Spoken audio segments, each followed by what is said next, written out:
السلام عليكم ورحمة الله وبركاته. الله أكبر الله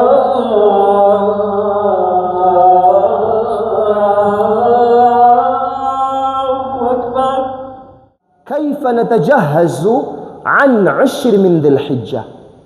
namna gani tutafanya maandalizi kuyaelekea masiku 10 ya mwezi wa Dhulhijja?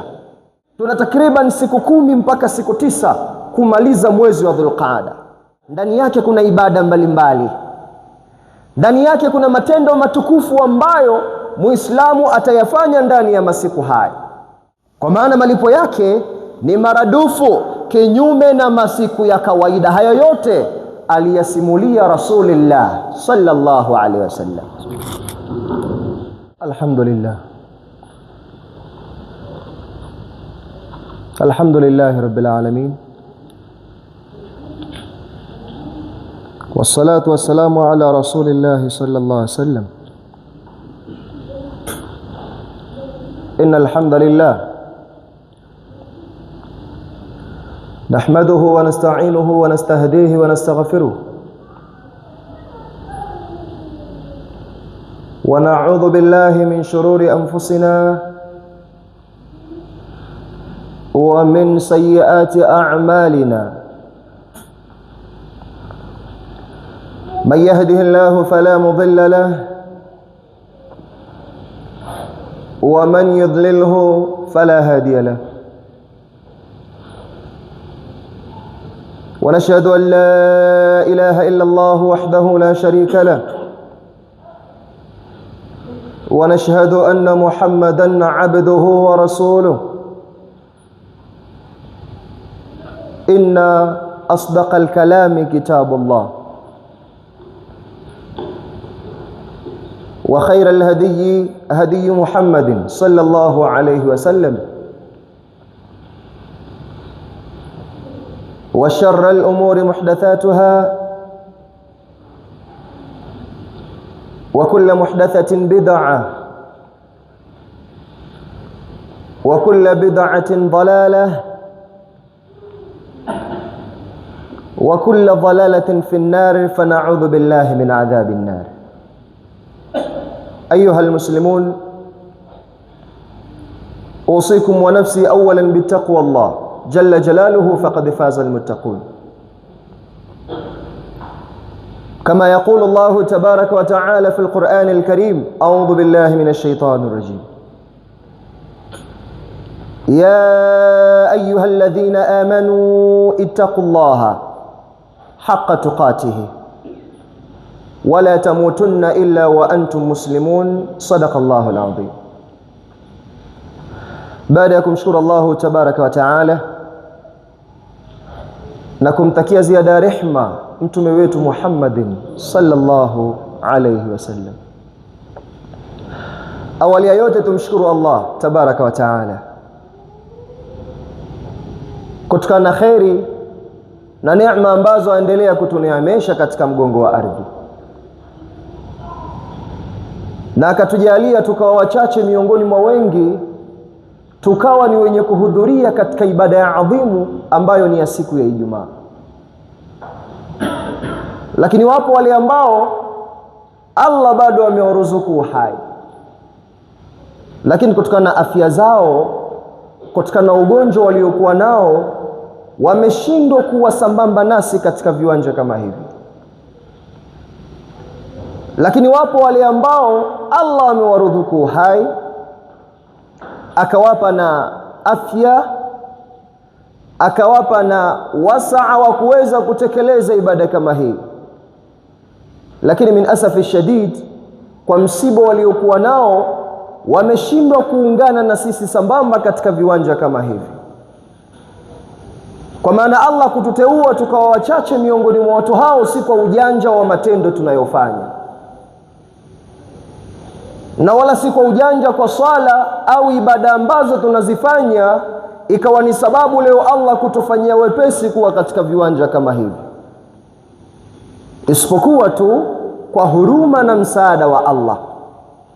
Kama ni huruma na msaada wa Allah, basi tujitahidi kuendeleza kufanya mema, ili Allah aendelee kutupa mazuri na mwisho wa siku atupe malipo ambayo kila mwanadamu anayatamani tufikapo mbele ya Allah subhanahu wa ta'ala. Allahumma ja'alna minhu. Huo ulikuwa ni ufunguzi wa hutuba yetu ya leo. Lakini ndani ya hutuba ya leo hatutakuwa mbali na kile ambacho tulikizungumza wakati uliopita, kwa maana wakati ambao tulizungumza Ijumaa iliyopita,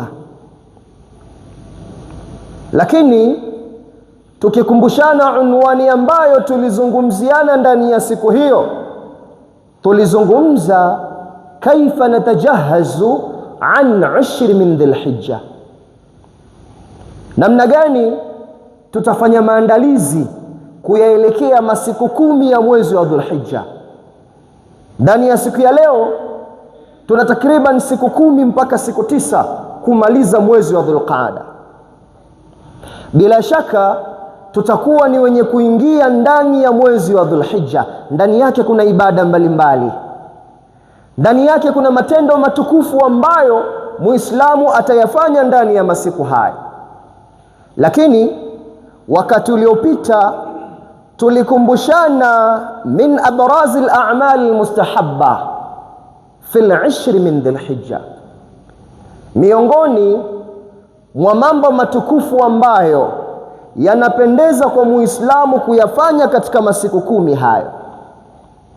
Kwa maana kuanzia siku ya leo tuna siku 10 takriban au siku 9 tutakuwa ni wenye kuingia katika masiku hayo, na ndani ya masiku hayo vile vile tutakuwa na siku ya adhimu ambayo ndani yake Muislamu atakiwa kuwa na furaha katika masiku hayo, na kuna ibada ambazo zimetukuka ambazo Muislamu atakiwa azifanye ndani ya masiku hayo. Na tulikumbushana miongoni mwa mambo matukufu ambayo Muislamu atakiwa ayafanye katika masiku hayo 10, as-siyam, kuyafunga masiku hayo, kuyafunga katika utaratibu wake. Kwa maana ifikapo mwezi mosi ndani ya mwezi wa Dhulhijja, Muislamu atakiwa awe na nia kuyafunga masiku hayo. Na tena tukakumbushana katika masiku hayo 10, ndani ya siku ya 9 ni siku ya Arafa.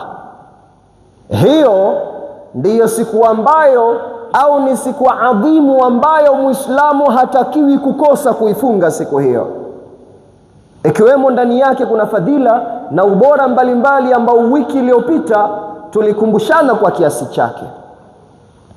Na tukazungumziana jambo la pili ambalo Muislamu atakiwa adumu nalo katika masiku hayo, adhikru ila Allah, ajitahidi sana kumtaja Allah katika masiku hayo, ajitahidi sana adumu katika tahlilati la ilaha illa Allah, wa min at-takbirati Allahu akbar, wa min at-tahmidati alhamdulillah, miongoni mwa maneno matatu ambayo yana utukufu mno mbele ya Allah. Na ikitokea Muislamu akidumu na maneno hayo matatu ndani ya masiku hayo 10, neno la kwanza la ilaha illa Allah, neno la pili alhamdulillah, neno la tatu Allahu akbar, kama vile ambavyo tunayazungumza maneno haya kila tumalizapo swala ya faradhi. Maneno haya yana utukufu na ubora mkubwa mno mbele ya Allah, hasa ndani ya masiku hayo. Na tukakumbushana ndani ya masiku hayo Muislamu atakiwa adumu na al-ibadati al-amma. Al-ibada huwa kullu ma yuhibbu Allah wa yardah. Ibada ni kile ambacho Allah anakipenda na kukiridhia. Hiyo kisheria ndiyo ibada katika sheria. Kwa maana Muislamu ajitahidi ndani ya masiku hayo 10 au ndani ya masiku ambayo tunakumbushana ndani ya siku ya leo, ajitahidi kufanya matendo mazuri ambayo yampendeza Allah subhanahu wa ta'ala. Na vile vile tulikumbushana wakati uliopita as-sadaqa. Muislamu atakiwa ajitahidi sana kutoa sadaka katika masiku hayo. Tena sio hayo tu, hasa ndani ya miezi mitukufu, ikiwemo mwezi ambao tuliokuwa nao Dhulqaada, Dhulhijja, Muharram. Hii ni miezi ambayo mutawaliyat, inafuatana kwa utukufu wake, na mwezi wa 4 ni mwezi wa Rajab, ambayo miezi hiyo ikitokea Muislamu atafanya jambo lolote lenye kumpendeza Allah, ubora wake utakuwa ni maradufu kutokana na utukufu uliomo ndani ya miezi hiyo. Kwa maana ikiwemo mwezi tuliokuwa nao na mwezi unaofuata wa Dhulhijja na mwezi wa Muharram, tujitahidi sana katika jambo la kutoa sadaka, kwa maana malipo yake ni maradufu kinyume na masiku ya kawaida. Hayo yote aliyasimulia Rasulullah sallallahu alaihi wasallam. Na leo tukiendelea na jambo la 6 au jambo la 5 ambalo Muislamu atakiwa adumu nalo katika masiku 10 hayo, au katika mwezi tuliokuwa nao na miezi miwili inayofuata pamoja na mwezi wa Rajab, at-taubatu wal istighfar. Waislamu tujitahidi sana kuleta toba na tujitahidi sana kuleta istighfar kutokana na majambo au makosa tuliyoyafanya, kwa sababu mwanadamu au Muislamu kawaida hawezi akawa anafanya mambo ambayo yampendeza Allah katika miaka yake yote, haiwezekani. Kwa maana kinyume chake, lazima mwanadamu au Muislamu atakuwa na matendo ambayo aliyafanya kwa kujua, au atakuwa na matendo ambayo aliyafanya kwa kuto kujua.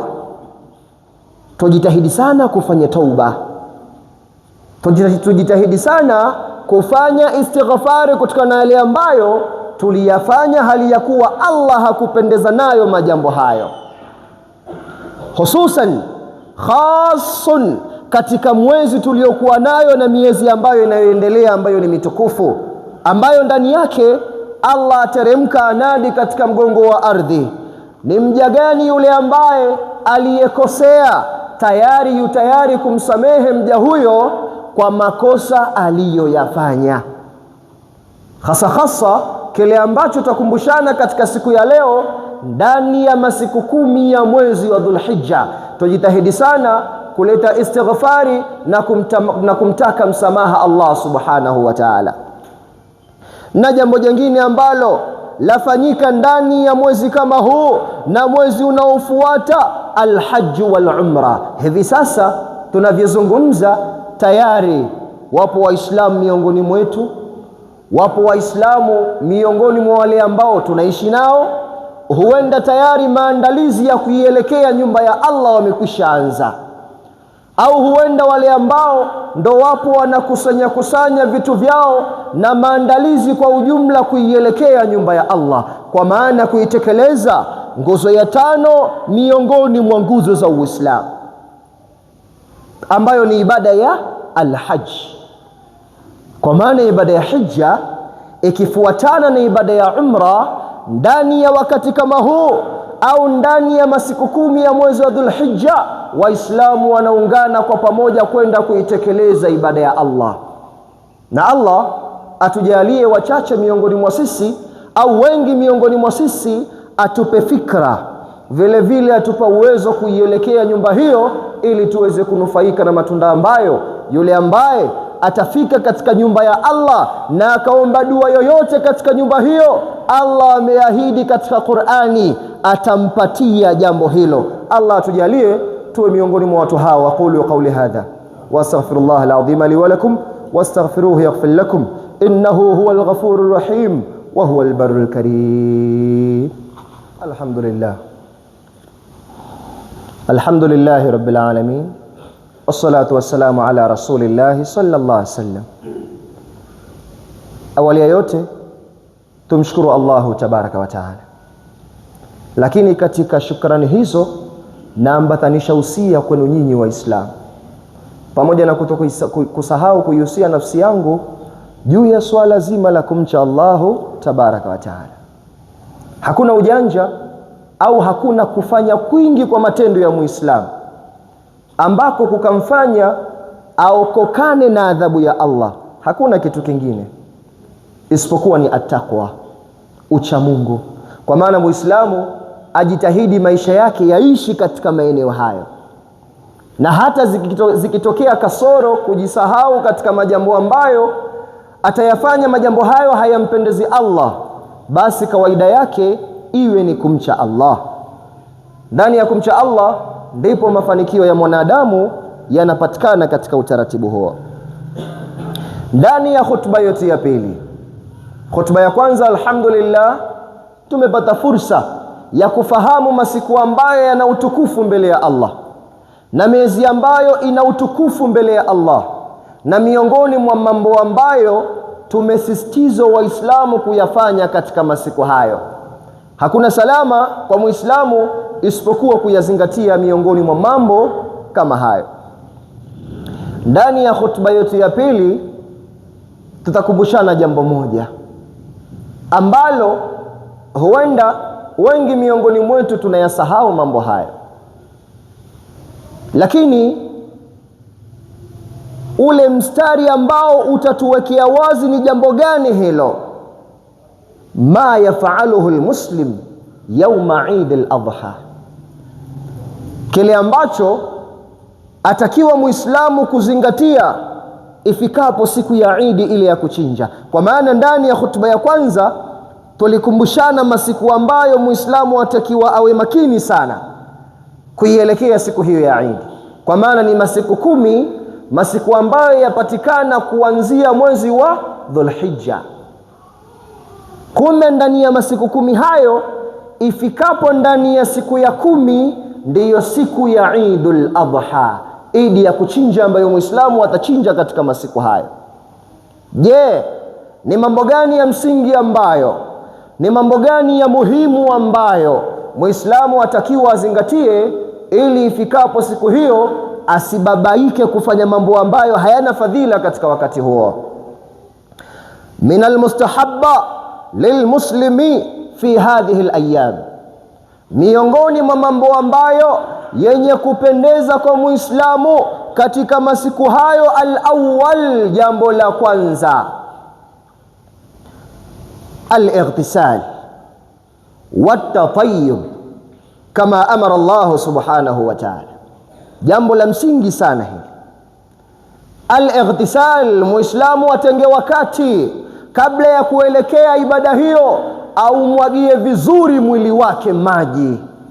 Tena miongoni mwa fursa au miongoni mwa msisitizo ambao aliyotilia Mtume Muhammad sallallahu alaihi wasallam Muislamu ndani ya siku hiyo, pale ambapo anapousafisha mwili wake aoge, al-ightisalu li hadathil akbari, aoge kama Muislamu ambaye ana hadathi kubwa. Sasa atakaoge ili kuelekea ibada ya Allah. Josho hilo kwa Muislamu ndani ya siku hiyo ni jambo lenye kupendeza mno Muislamu kufanya kabla ya kuelekea katika viwanja vya Eid. Na baada ya kusafisha mwili wake sawasawa, watatayyub, ahakikishe ajipulizie manukato katika vazi lake, ajipake manukato katika mwili wake. Hii yote ni maandalizi ambayo alidumu nayo Mtume Muhammad sallallahu alaihi wasallam, na ndiyo maandalizi bora kwa Muislamu namna gani atajiandaa kuielekea siku ya 10 kukamilisha ibada ambayo ndani yake kuna utukufu, na atatekeleza ibada ya kuchinja ndani ya siku hiyo. Wathaniha, na jambo la pili, at-takbirati. Muislamu atakiwa ajitahidi kudumu na takbira ndani ya siku hiyo na masiku 3 yanayofuata baada ya siku ya Eid. Muislamu yasisitizwa muda mwingi awe anadumu kumtaja nani? Allah subhanahu wa ta'ala. Wa thalithuha, na jambo la 3, ta'khirul akli inda salah. Atakiwa Muislamu achelewe kuingiza chochote katika mwili wake wakati aelekea kuswali. Najua sijafahamika sawa sawa. Kile ambacho anasisitizwa Muislamu baada ya kuamka salatul fajri ndani ya siku ya Eid ya kuchinja, kisunna, hatakiwi ale kitu chochote wakati anaelekea ibada ya swala ya Eid, lakini ndani ya Eid ya kuchinja, isipokuwa ni sunna atakiwa afungue kinywa chake kwa kupata chochote hasa chenye asili ya sukari kama vile tende, asali na mengineyo baada ya kutekeleza ibada ya swala. Kwa maana yule ambaye atadumu katika mfumo huu ataishi katika silsila ya Mtume Muhammad sallallahu alaihi wasallam. Warabi'uha, na jambo la 4 ambalo Muislamu atakiwa azingatie baada ya maandalizi yake, baada ya kujiandaa vizuri na vazi lake jipya au vazi zuri, baada ya kuandaa ndala zake, viatu vyake vizuri, atakiwa adau sala fil musalla au fi masjidan. Atakiwa akaitekeleze swala hiyo katika sehemu ambayo imeandaliwa kwa ajili ya kusalia, au katika misikiti kutokana na hali ambayo itakuwa ndani ya siku hiyo. Yote haya ni mafundisho ambayo ametuachia Mtume Muhammad sallallahu alaihi wasallam. Hayo ni baadhi ya mambo ya msingi sana. Najua yako mambo mengi, lakini kutokana na muda na wakati tuliokuwa nayo tutosheke na mambo hayo, lakini sio kutosheka kwa kusikiliza peke yake, la, tuingize katika utendaji kazi ili ifikapo masiku hayo tuweze kunufaika na kile ambacho kila Muislamu atakuwa akikifurahia pale ambapo afikapo mbele ya Allah subhanahu wa ta'ala. Allah tujalie tuwe miongoni mwa wale ambao wenye kusikiliza kauli za kheri, na tuwe miongoni mwa wale ambao kauli ambazo hazina faida ndani yake tuwe mbali nazo, kwa maana hayo ndiyo mafanikio ambayo atayapata Muislamu amalizapo mwendo wake hapa duniani. Allahumma salli ala Muhammadin wa ala ali Muhammad kama sallaita ala sayyidina Ibrahim wa ala ali sayyidina Ibrahim, wa barik ala sayyidina Muhammadin wa ala ali sayyidina Muhammadin kama barakta ala sayyidina Ibrahim wa ala ali Ibrahim fil alamin innaka Hamidum Majid. وارض اللهم عن الخلفاء الراشدين خصوصا منهم أمير المؤمنين أبو بكر بن صديق، وأمير المؤمنين سيدنا عمر بن الخطاب، وأمير المؤمنين سيدنا عثمان بن عفان، وأمير المؤمنين سيدنا علي بن أبي طالب. اللهم اغفر للمؤمنين والمؤمنات والمسلمين والمسلمات الأحياء منهم والأموات إنك سميع قريب مجيب الدعوات. ربنا آتنا في الدنيا حسنة وفي الآخرة حسنة وقنا عذاب النار وقنا عذاب القبر. اللهم سهل لنا مما نريد، اللهم سهل لنا مما نريد، اللهم سهل لنا مما نريد، ونجنا مما نخاف برحمتك يا لطيف. عباد الله، إن الله يأمركم بالعدل والإحسان وإيتاء ذي القربى وينهى عن الفحشاء والمنكر والبغي يعظكم لعلكم تذكرون. وأقم الصلاة.